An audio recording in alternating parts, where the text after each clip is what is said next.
is going to test him.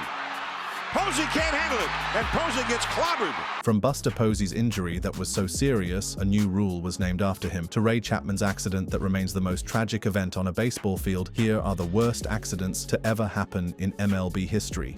Pete Rose-Ray Fosse collision, July 14, 1970.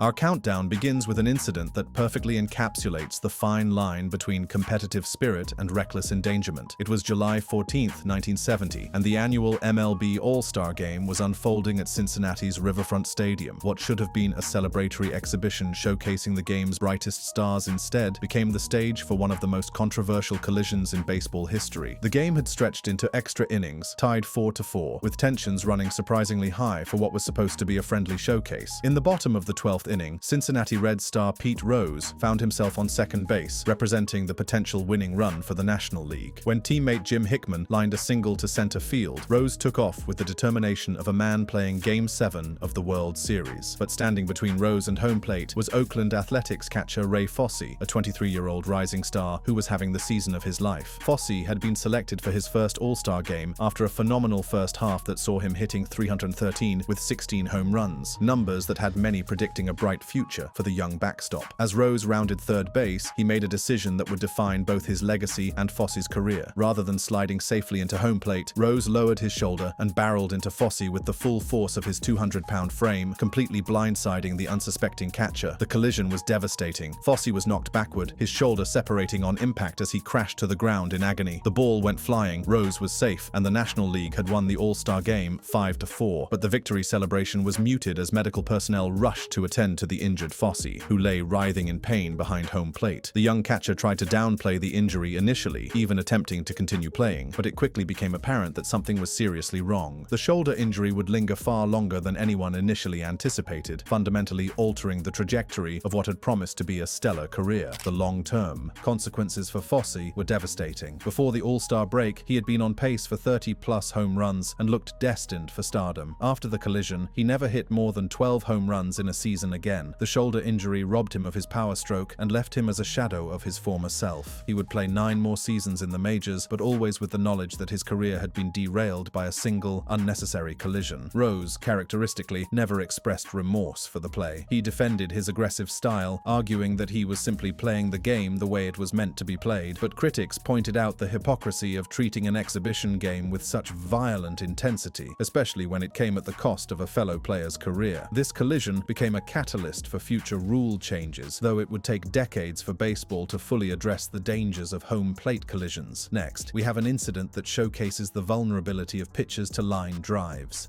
Bryce Florey's facial injury, September 8, 2000.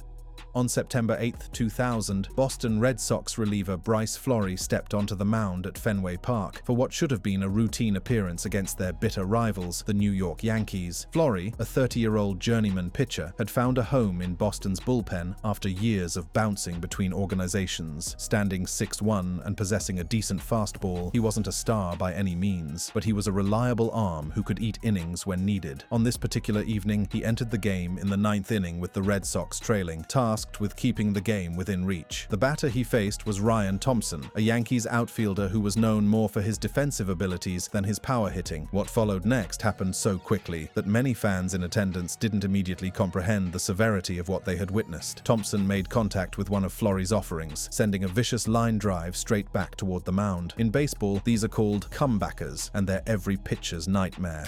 66 RBIs. Oh my gosh.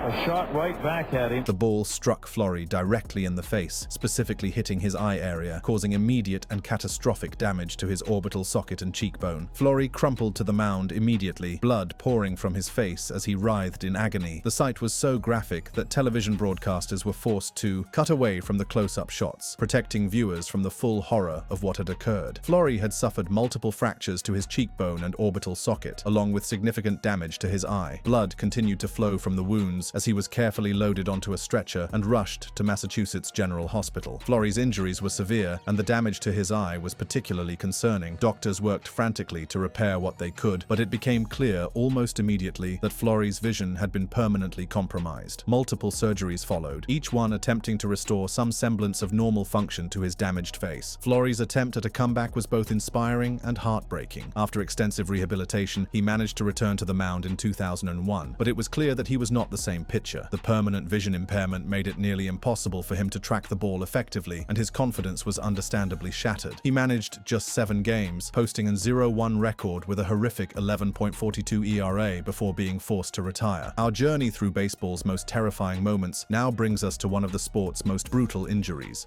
Tony Conigliaro's facial injury, August 18, 1967.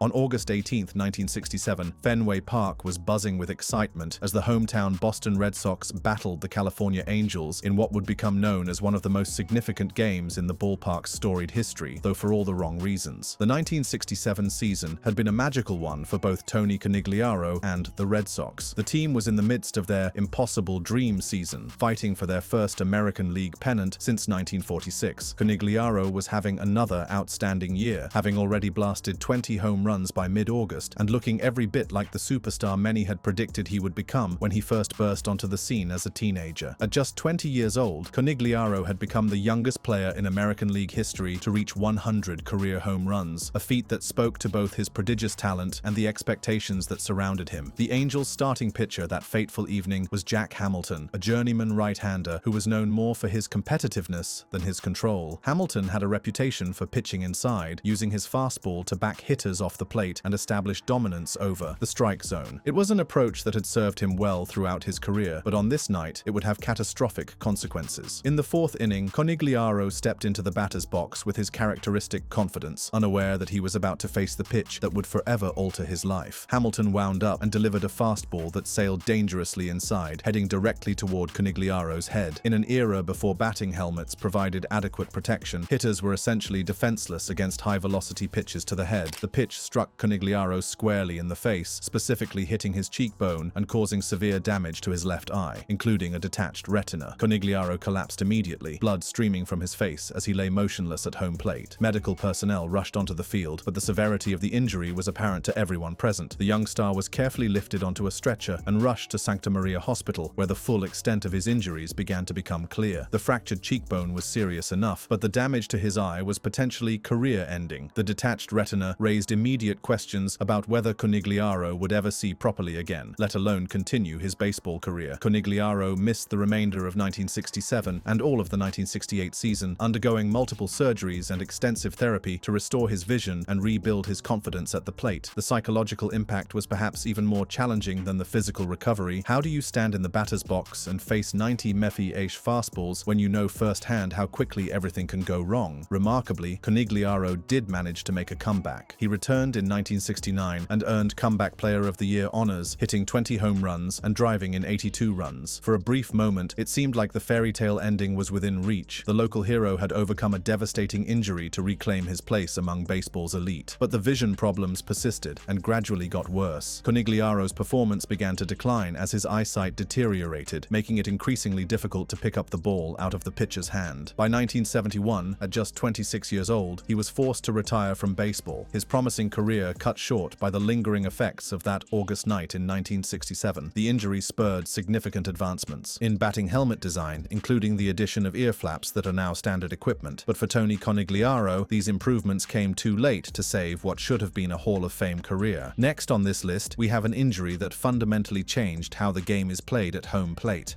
Buster Posey's collision at the plate, May 25, 2011. Buster Posey was the golden boy of Giants baseball, a 24-year-old phenom who had seemingly been destined for stardom from the moment he first put on a Major League uniform. Just 1 year earlier, he had been named the National League Rookie of the Year after hitting .305 with 18 home runs and helping lead the Giants to their first World Series championship since 1954. At just 24, he already looked like a future Hall of Famer, with the kind of complete skill set that comes along once in a generation. The game against the Florida Marlins on the 25th of August, 2011, had stretched stretched into extra innings, with both teams fighting for a crucial victory in what was shaping up to be a competitive National League season. In the bottom of the 12th inning, the Marlins had loaded the bases with an opportunity to break the deadlock and steal a road victory. Scott Cousins, a 27-year-old outfielder fighting for his place in the major leagues, represented the winning run on third base. When teammate Gabby Sanchez lined a single to left field, Cousins took off for home plate, knowing that this might be his moment to be a hero. Standing between him and the winning run was Posey, who had positioned himself to receive the throw from left fielder Nate Shearholtz. It was exactly the kind of play that had thrilled baseball fans for generations, a race between runner and ball with the game hanging in the balance. But what happened next would forever change how such plays unfold. As the throw came in from the outfield, Posey positioned himself in the baseline to block the plate, a standard defensive technique that catchers had been using for over a century. Cousins, seeing the collision was inevitable and knowing his team was counting on him, barreled into Posey with his full 190-pound frame, completely blindsiding the Giants' catcher. The impact was so severe that the sound could be heard throughout AT&T Park, followed immediately by Posey's screams of agony as he crumpled to the ground behind home plate. Cousins is going to test him. Posey can't handle it, and Posey gets clobbered. Posey is hurt, and he never caught the ball. The Marlins are back ahead, and the Giants' only focus now is Buster Posey. The immediate aftermath of the collision was almost as dramatic as the injury itself. Giants fans were furious, directing their anger at both Cousins and the Marlins organization. Death threats were made against Cousins, who had simply been playing the game according to the rules that had existed for over a century. The collision had been violent, but it had also been completely legal under baseball's traditional interpretation of acceptable contact at home plate. Giants manager Bruce Bochy was visibly shaken by the incident, later admitting that seeing Posey lying motionless behind home plate was one of the worst moments of his managerial career. The entire organization rallied around their injured star, but the damage had been done. Their championship defense was effectively over before the season had barely begun. Posey returned in 2012 to win both the National League MVP award and Comeback Player of the Year honors, leading the Giants to another World Series championship. His resilience and determination had turned a potential career-ending injury into just another chapter in what would become a Hall of Fame career. But perhaps the most lasting impact of the collision was the rule change it inspired. In 2014, MLB implemented Rule 7.13, commonly known as the Buster Posey rule, which prohibits runners from deviating from their path to initiate contact with catchers and requires catchers to provide a clear lane to the plate. The rule fundamentally changed one of baseball's most exciting plays, prioritizing player safety over tradition. Next is a story that is both heartbreaking and infuriating in its cruel randomness. Adam Greenberg's career-altering beaning, July 9, 2005. July 9, 2005 should have been one of the greatest days in Adam Greenberg's life. The 24-year-old outfielder had worked tirelessly for years to reach this moment, his Major League Baseball debut with the Chicago Cubs. After grinding through the minor league system, proving himself at every level, and overcoming the countless obstacles that stand between amateur players and the big leagues, Greenberg was finally getting his chance to live out every ball player's ultimate dream. The setting was Dolphin Stadium in Miami, where the Cubs were taking on the Florida Marlins in what seemed like a routine mid-season interleague matchup. Greenberg had been called up from AAA Iowa as part of the Cubs' ongoing evaluation of their minor league talent, and manager Dusty Baker had decided to give the young prospect his first taste of major league action as a pinch hitter. As Greenberg stepped into the batter's box for his first major league plate appearance, he was facing Marlins pitcher Valerio de los Santos, a 25-year-old right-hander who was himself trying to establish a foothold in the majors. The count was 0-0, and Greenberg was prepared for whatever de los Santos might throw. This was the moment he had dreamed about since childhood, his first major league at-bat, with the opportunity to make a positive first impression and begin what he hoped would be a long and successful career. But baseball, in its cruel randomness, had other plans. De los Santos' first pitch, a 92mm fastball, sailed high and inside, striking Greenberg directly in the back of the head.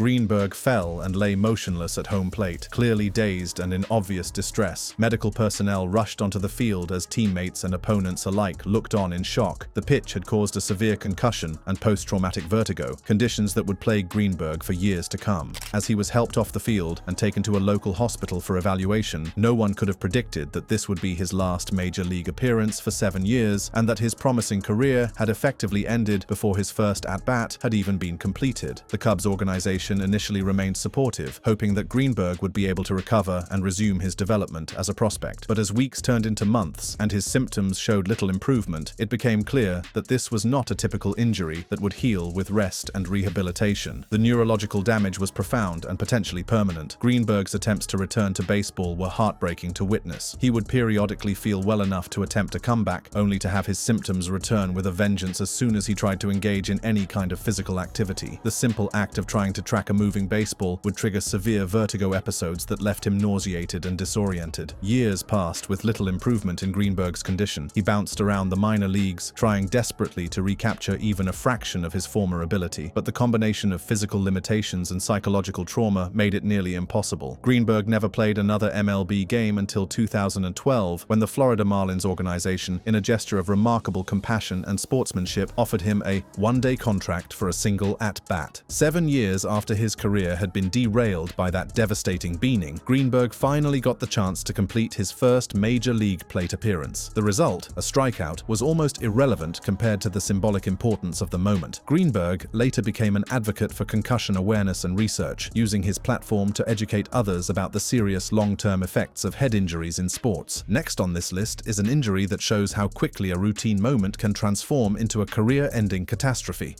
Juan Encarnacion's eye injury, August 31, 2007.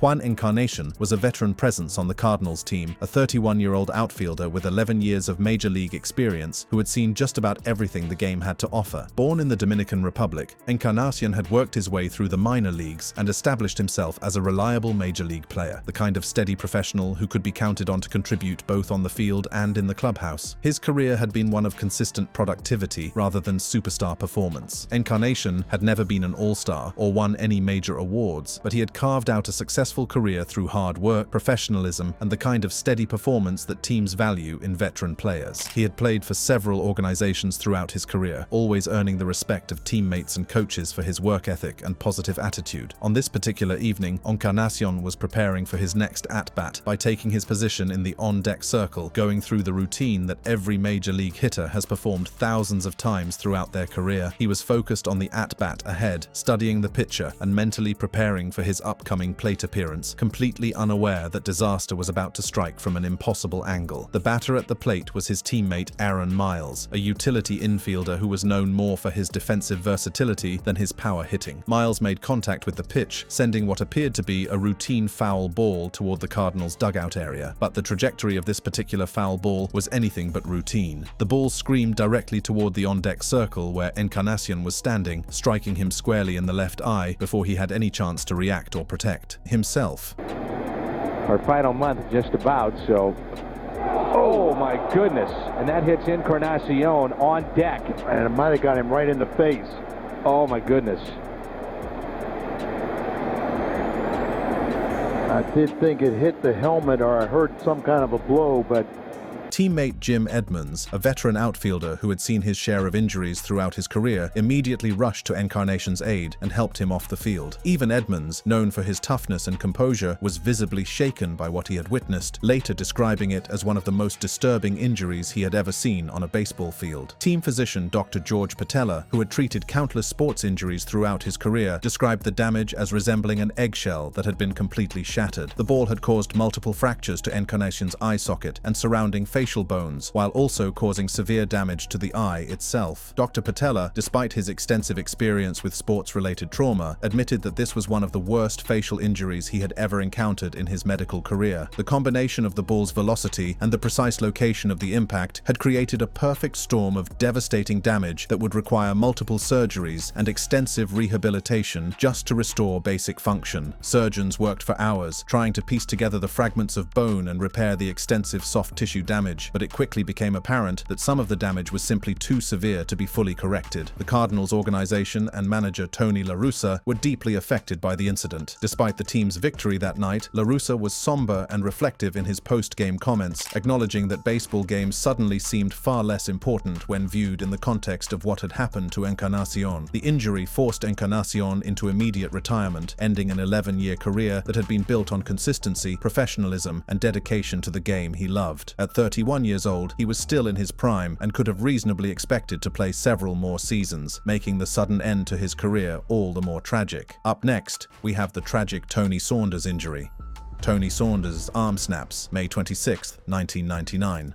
Tony Saunders was a promising young left-handed pitcher for the Tampa Bay Devil Rays, an expansion franchise that was still in its infancy and desperately searching for any signs of hope for their struggling organization. The 1999 season was Saunders' third in the major leagues, and he had shown enough promise to be considered a potential cornerstone of the Devil Rays' future pitching staff. Standing 6'6" with a smooth delivery and a decent fastball, Saunders had the physical tools that scouts and coaches believed could be developed into something special with the right coaching and experience. On May 26, 1999, Saunders took the mound at Tropicana Field to face the Texas Rangers in what appeared to be a routine mid-season matchup between two teams that were both struggling to find their identity in the competitive American League. The game was being played in front of a sparse crowd, typical for the Devil Rays during their early years when fan support was limited and expectations were modest. The early innings had proceeded normally, with Saunders settling into a comfortable rhythm and showing the kind of control and command that had made him a valued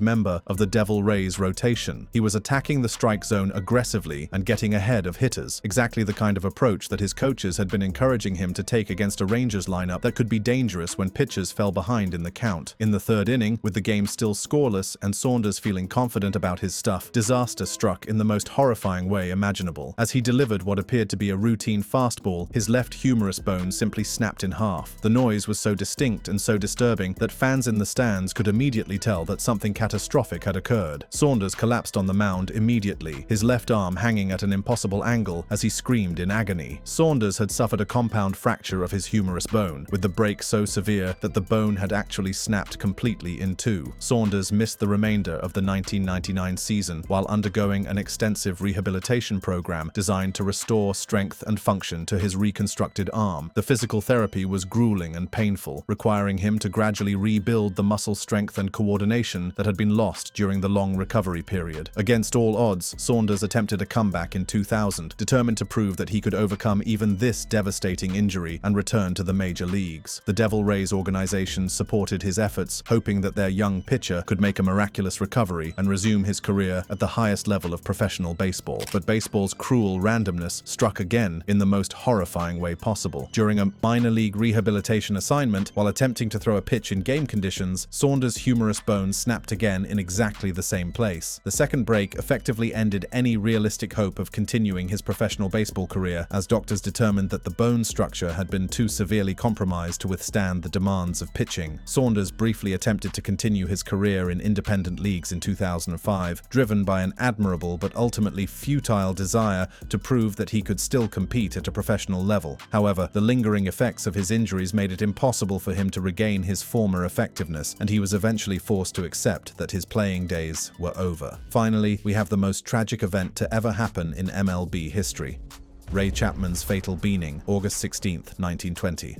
The 1920 season had been a special one for Ray Chapman and the Indians. The team was in the midst of a pennant race that would eventually lead to their first World Series championship, and Chapman was playing some of the best baseball of his career. He was hitting .303 for the season and had established himself as one of the premier shortstops in the game, combining offensive production with stellar defensive play. Chapman's approach at the plate was characteristic of the era. He stood close to the plate and was known for his ability to work deep counts and draw walks. He was a patient hitter who understood the strike zone and wasn't afraid to take a pitch that was close but not quite where he wanted it. This aggressive approach had served him well throughout his career, but on this fateful August afternoon, it would prove to be his undoing. The Yankees' starting pitcher was Carl Mays, a submarine-style right-hander who was known throughout the league for his unusual delivery and his willingness to pitch inside. Mays threw what was called a spitball at the time, a legal pitch that was doctored with saliva or other substances to make it move unpredictably and difficult for hitters to pick up out of the pitcher's hand. In the fifth inning, Chapman stepped into the batter's box to face Mays, unaware that he was about to become part of baseball's most tragic moment. The count was 1-1 when Mays delivered the pitch that would change everything, a fastball that sailed high and inside, heading directly toward Chapman's head at approximately 90 miles per hour. The pitch struck Chapman squarely in the left temple, producing a sound so loud and distinctive that many people in the stadium initially thought it was the crack of Chapman's bat making contact with the ball. Chapman collapsed immediately, blood streaming from his ear severe as he crumpled to the ground at home plate. Chapman was conscious initially, even attempting to walk off the field under his own power before collapsing again and requiring assistance to reach the dugout. The severity of his injury was immediately apparent to everyone present, but the full extent of the damage wouldn't be known until he could be transported to a hospital for proper medical evaluation. Chapman was rushed to St. Lawrence Hospital in Manhattan, where doctors worked frantically to save his life. The diagnosis was devastating. He had suffered a severe skull fracture that had caused significant brain damage and internal bleeding. Despite the best efforts of the medical team, Chapman's condition continued to deteriorate throughout the night. At 4:40 a.m. on August 17,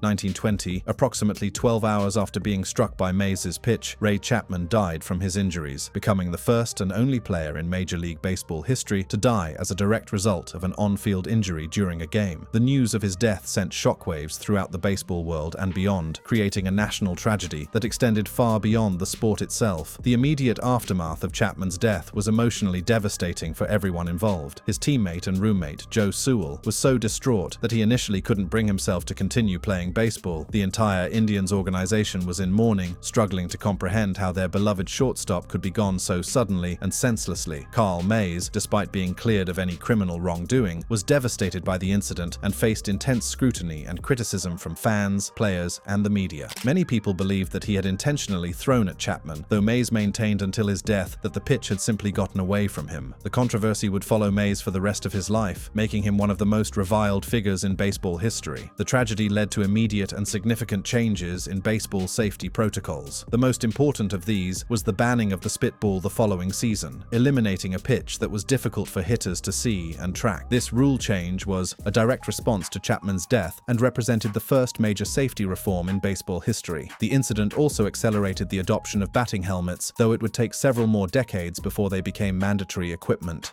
Chapman's funeral in Cleveland was attended by thousands of mourners, including many of his teammates and opponents who wanted to pay their respects to a player who had been universally respected throughout the league. The outpouring of grief was unprecedented for a professional athlete, demonstrating the impact that Chapman had made both on and off the field during his all-too-brief career. The Cleveland Indians, despite their grief, managed to rally around Chapman's memory and went on to win the 1920 World Series, their first championship in franchise history. Thank you for watching this video. If you'd like to watch another fascinating video like this, click on one of the boxes on your screen right now.